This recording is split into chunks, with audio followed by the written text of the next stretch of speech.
Hello दोस्तों, स्वागत है आपका हमारे यूट्यूब चैनल पर। आज हम बात करेंगे करंट जीके अप्रैल 2020 का। जैसा कि फ्रेंड्स हमने पहले साप्ताहिक वीडियो भी डाले थे करंट जीके के, तो आज ये पूरे अप्रैल मंथ का करंट जीके का वीडियो डाला है। तो अगर आपने पहले वाले वीडियो नहीं देखे तो आप वो भी प्लीज़ गो थ्रू कर लें एक बार। और अगर आपने चैनल हमारा सब्सक्राइब नहीं किया तो चैनल सब्सक्राइब करें ताकि जो नेक्स्ट वीडियो है, अपडेटेड वीडियो है, आपको जल्दी से जल्दी मिलते रहें। तो फ्रेंड्स शुरू करते हैं आज के अपने वीडियो से। तो सबसे पहला क्वेश्चन है, Bharat world press freedom index 2020 में कितने स्थान पर है? तो इसका आंसर है 142। अगर हम बात करते हैं टोटल जो देश है, 180 देशों में ये काउंटिंग होती है। 180 देशों में काउंटिंग के अंदर भारत का जो स्थान है 142वां स्थान है। पिछले साल जो भारत का स्थान था वो 140वां था। और नॉर्वे पहले स्थान पे है। नॉर्वे लगातार 4 साल से पहले स्थान पे बना हुआ है। अब देखते हैं पृथ्वी दिवस निम्न में से किस दिन मनाया जाता है? तो आंसर है इसका 22 अप्रैल को। और पृथ्वी दिवस की थीम क्या थी? ये थीम भी फ्रेंड्स आपको याद रखनी है क्योंकि एग्जाम में कई बार थीम पूछ ली जाती है कि इस वर्ष पृथ्वी दिवस की थीम क्या थी। तो इस वर्ष की जो थीम है वो थी क्लाइमेट एक्शन। और अगर हम बात करें पिछले साल की थीम की, तो पिछले साल की जो थीम थी वो थी प्रोटेक्ट आवर स्पीसीज। ये फ्रेंड्स आपको दोनों याद रखनी है। इसके अलावा जो पृथ्वी दिवस था वो सबसे पहले 1970 में बनाया गया था। ये तीनों पॉइंट भी आपको पृथ्वी दिवस से संबंधित है जो याद रखने हैं, कि करंट जीके के अंदर ये एक्स्ट्रा क्वेश्चन पूछ सकते हैं। अगला क्वेश्चन है, भारत की सबसे बड़ी आईटी कंपनी टीसीएस ने किस देश का पहला संपूर्ण डिजिटल बैंक लॉन्च करेगी? तो इसका आंसर है इजराइल। इजराइल अपनी बैंकिंग सुविधा को और ज़्यादा अच्छा करने के लिए टीसीएस से एक करार किया है, जिसके अंदर जो टीसीएस है वहाँ पे पूर्णतः एक बैंकिंग सिस्टम डिजिटल बैंक वहाँ पे लॉन्च करेगी। और इसकी शुरुआत 2021 में होगी। नेक्स्ट क्वेश्चन है, राष्ट्रपति रामनाथ कोविंद का सचिव किसे नियुक्त किया गया है? तो इसका आंसर है कपिल देव त्रिपाठी। अब देख लेते हैं कपिल देव त्रिपाठी जी कौन थे। ये असम मेघालय कैडर के 1980 बैच के आईएएस अधिकारी है जो कि अब सेवानिवृत्त हो चुके हैं। और ये फिलहाल अभी सार्वजनिक उद्यम चयन बोर्ड के अध्यक्ष हैं। इनका कार्यकाल राष्ट्रपति के कार्यकाल के जितना ही रहेगा। जैसे राष्ट्रपति के अगले चुनाव होंगे तब तक इनका कार्यकाल रहेगा। तो फ्रेंड्स ये 3 पॉइंट भी आपको याद रखने हैं कि कपिल देव त्रिपाठी का अगर संबंधित पूछ ले कि आईएएस असम मेघालय कैडर के 1980 बैच के आईएएस अधिकारी थे। फिलहाल अभी प्रेजेंट में वो सार्वजनिक उद्यम चयन बोर्ड के अध्यक्ष हैं। और इनका जो कार्यकाल है वो राष्ट्रपति के कार्यकाल के जितना ही रहेगा। अगला क्वेश्चन है, सड़क परिवहन मंत्रालय ने अपनी वेबसाइट पर ढाबों और ट्रक की मरम्मत की दुकानों की सूची के लिए किस लिंक की शुरुआत की है? तो ये इसका आंसर है डैशबोर्ड। क्योंकि अभी जैसे कोरोना महामारी चल रही है तो इसके अंदर जितने भी जो ट्रक चालक थे वो एक इसेंशियल जो कमोडिटीज होती है उनको लेके चलते हैं। तो लेकिन जैसा कि ढाबा और जितने भी और भी जो मैकेनिक वगैरह है तो वो बंद हो चुके हैं। तो उनको किसी तरह की परेशानी ना हो वाहन चालक को, इसके लिए इस ऐप का उपयोग लॉन्च किया गया है डैशबोर्ड नाम से। अगला क्वेश्चन है, हाल ही में सीमा सड़क संगठन ने किस राज्य के ऊपरी सुबनसिरी जिले में सुबनसिरी नदी के ऊपर दापोरिजो में 430 फीट लंबे बेली पुल का उन्नयन किया है? तो इसका आंसर है अरुणाचल प्रदेश।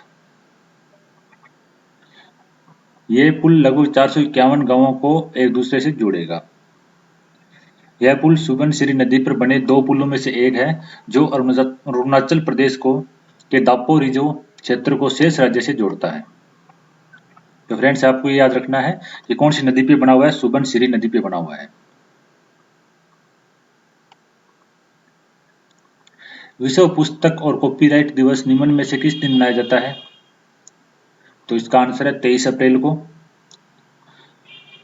इसे पुस्तक दिवस भी कहा जाता है। और जो पहला पुस्तक दिवस है वो 23 अप्रैल 1995 को बनाया गया था। तो ये आपको ये भी याद रखना है कि पहला पुस्तक दिवस कब मनाया गया था? 23 अप्रैल 1995 को। नेक्स्ट क्वेश्चन है, केंद्र सरकार ने देश भर में स्वास्थ्य कर्मियों पर हो रहे हमलों के मद्देनजर हाल ही में एक अध्यादेश जारी किया जिसके तहत अन्य अब दोषियों को कितने साल तक की सजा हो सकती है? तो जैसा कि फ्रेंड्स कोविड महामारी से चलते हुए आप टीवी में भी देखते हैं कि बहुत ज़्यादा हमले हो रहे हैं स्वास्थ्य कर्मियों पे और जो पुलिस कर्मी है उनके ऊपर। तो अब अध्यादेश लाया गया सरकार के द्वारा, जिसके अंदर अगर कोई स्वास्थ्य कर्मी पर अगर हमला करता है तो एक निश्चित साल की उन्हें सजा का प्रावधान है। तो वो कितनी सजा का प्रावधान है? वो सजा का प्रावधान है 7 साल की। इन्होंने जो केंद्र सरकार है उन्होंने जो ये हमला है जो 2 भागों में बांटा है, 2 श्रेणियों में बांटा है। एक तो जो गंभीर नहीं है, दूसरा जो गंभीर है। जो गंभीर नहीं है वहां पर जो सजा है 3 महीने से लेकर 5 साल तक की सजा है, और जो जुर्माना है 50,000 से लेकर 2 लाख तक का है, अगर मामला गंभीर नहीं है तो। और अगर मामला गंभीर है तो जो सजा है वो 6 महीने से लेकर 7 साल तक की है, और इसके साथ में जुर्माना भी जो है 1 लाख से लेकर 3 लाख तक का है। तो फ्रेंड्स ये 2 कैटेगरी के अंदर सजा है इनकी, एक जिसमें गंभीर नहीं है, दूसरा गंभीर है, तो इस दोनों की आपको अलग अलग से याद रखनी है। नेक्स्ट क्वेश्चन है, चीन ने हाल ही में विश्व स्वास्थ्य संगठन WHO के लिए कितने करोड़ डॉलर के अतिरिक्त अनुदान की घोषणा की है? तो फ्रेंड्स इसका जो आंसर है वो 3 करोड़ है।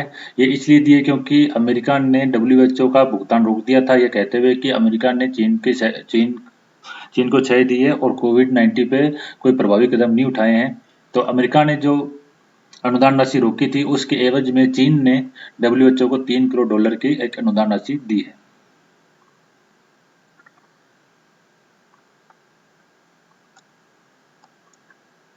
प्रत्येक वर्ष 23 अप्रैल को किस राज्य में खोंगजोम दिवस मनाया जाता है? तो ये खोंगजोम दिवस क्या होता है, ये इसमें आपको आप डिटेल से बताएंगे। सबसे पहले तो यह खोंगजोम दिवस जो है मणिपुर में मनाया जाता है। क्यों मनाया जाता है? इस दिवस का आयोजन 1891 के एंग्लो मणिपुर युद्ध में लड़ने वाले योद्धाओं को श्रद्धांजलि देने के लिए किया जाता है।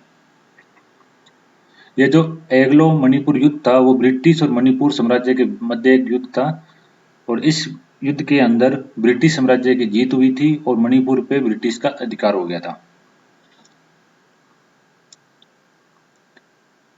और ये जो युद्ध है वो खोंगजोम की खेपा पहाड़ियों पर लड़ा गया था। खोंगजोम की खेपा पहाड़ियों को पे लड़ा गया था, इसलिए इसे खोंगजोम दिवस भी कहा जाता है, जो कि 23 अप्रैल को मनाया जाता है। अगला है, किस राज्य सरकार ने कोविड-19 महामारी का मुकाबला करने के लिए आपत मित्र हेल्पलाइन और मोबाइल एप्लीकेशन लॉन्च किया है? तो इसका आंसर है कर्नाटका। इसका आंसर है कर्नाटका। आपत मित्र कर्नाटका में लॉन्च हुए हैं।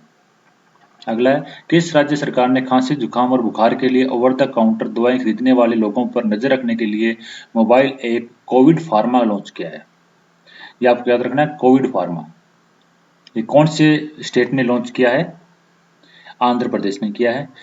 इसके अंदर जो भी अगर केमिस्ट या फार्मासिस्ट की दुकान पे अगर कोई मेडिसिन लेने आता है सर्दी जुकाम और बुखार का कोई पेशेंट, तो उसकी पूरी डिटेल है इस एप्लीकेशन के अंदर फिलअप कर दी जाती है, और फिर उसमें लक्षणों के आधार पर उनकी जांच होती है। कोविड-19 के कारण किस देश में 27 जुलाई से 14 अगस्त तक होने वाले प्रमुख बहुपक्षीय हवाई युद्धाभ्यास पिच ब्लैक 2020 को रद्द कर दिया? तो पिच ब्लैक 2020 एक बहुपक्षीय हवाई युद्धाभ्यास है जो कि 2020 में ऑस्ट्रेलिया के अंदर होना था, इसको रद्द कर दिया गया है। ये 2 साल में एक बार होता है। अमेरिका के राष्ट्रपति डोनाल्ड ट्रंप ने हाल ही में किसको आर्थिक सहयोग और विकास संगठन (आईसीडी) में अमेरिका का अगला दूत नियुक्त किया है? वो जो दूत नियुक्त किया है वो है मनीषा सिंह। आर्थिक सहयोग और विकास संगठन (आईसीडी) का मुख्यालय पेरिस में है, फ्रांस के पेरिस के अंदर है। तो ये भी आपको फ्रेंड्स याद रखना है कि आईसीडी का मुख्यालय कहाँ पे है? पेरिस के अंदर है। और आईसीडी के अंदर 36 यानी 36 देश शामिल हैं। बॉलीवुड अभिनेता इरफान खान का हाल ही में निधन हो गया, वे किस बीमारी से पीड़ित थे? ये neuro endocrine tumour, option A इसका राइट आंसर है। न्यूरो एंडोक्राइन ट्यूमर से ग्रसित थे। इरफान खान राजस्थान के मूल निवासी थे, राजस्थान में जयपुर के मूल निवासी थे, और इनका निधन 29 अप्रैल 2020 को हो गया है।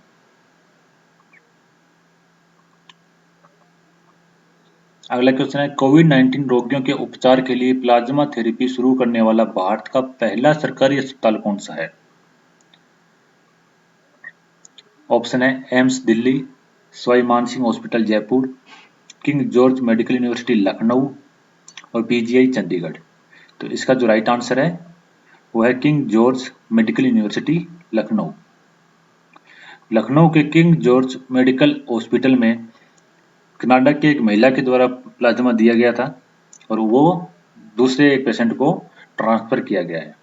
तो सबसे पहले जो प्लाज्मा थेरेपी गवर्नमेंट हॉस्पिटल जो भी है वो king George medical university Lucknow की है, पूरे भारत के अंदर उसने शुरू की है।